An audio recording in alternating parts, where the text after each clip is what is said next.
Hey there, I'm Scott from the customer care team at Hustler HQ. Today we're with the RX wagon.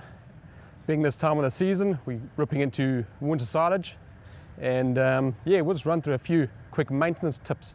So basically what you're checking for on the wagons, three key things: greasing, making sure you got lube in the gearbox, and chain tensions. Those are the three key points. We'll start at the front of the wagon. So you've got a couple of grease points. Your tower drawbar grease point, you got your jack stand. Those are the two main grease points up front. Under your front hood, there's not too much to check over here. Probably just check for mice nesting, rats, whatever might chew through your cables or wiring. This is basically the heart of the wagon. All your hydraulics get diverted in this area. Nothing really to look for inside there. If you've got a feed link system, just check your AA battery in the feed link unit on top. Make sure you fit a 3.6 volt battery. No 1.5s, 1.6s, 3.6 is the one. That's what the system runs on. So yeah, pretty much up front, that's all you have to check. Let's move around to the elevator. So on the elevator, you got your bearings, your greasing points. You'll see most of them are marked with little stickers. If your wagon's older, they might have rubbed off. But you got a bearing here, a bearing on the inside, grease nipples. Same for the top, one on either side. There's a grease nipple hidden on the inside, just in front of the elevator. Inside there. What's quite nice with the RXs, we have an external grease block, which gets to all the hard to reach places.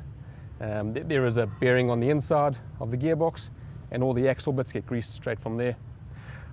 I'd recommend greasing once weekly at least in season. And give it a good grease up before you park it up at the end of each season.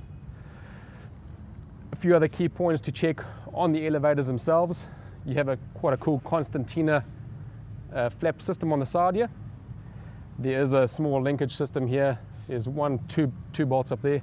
Just run a spanner over there, make sure that's tight. That's quite key. You have your gearbox on the side here. You can check the oil levels. There's there's a window on the side here and a bung on top there. When checking the level, make sure your elevator is tilted down.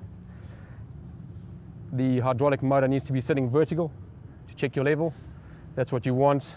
2.9 litres in the gearbox, SAE 90 oil. Next up, chain tensioners. On your elevator, you tension your chains on the adjusters on the side over there, one on each side. Just a 24mm spanner. So you loosen the lock nut, adjust the tension to your need.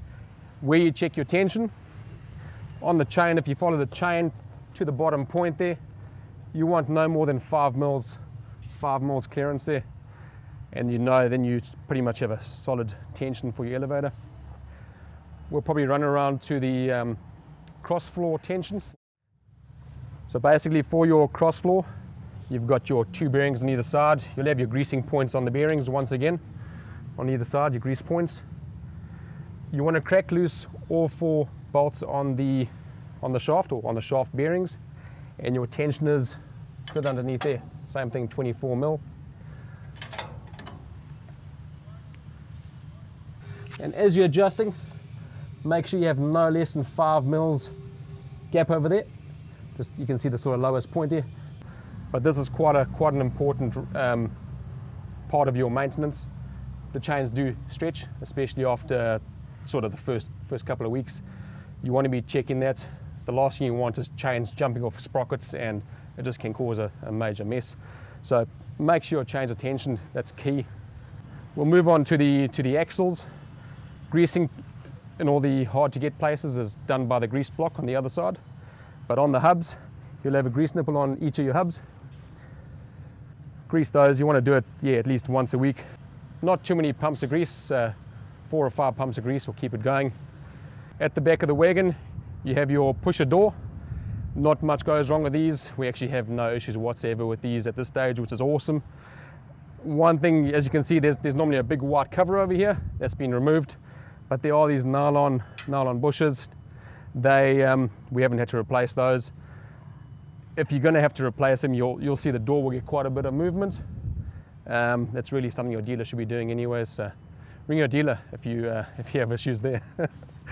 Thanks for tuning in, guys. If you like these maintenance videos, let us know and we'll make a few more. Once again, I'm Scott, Customer Care Team. Cheers, boys.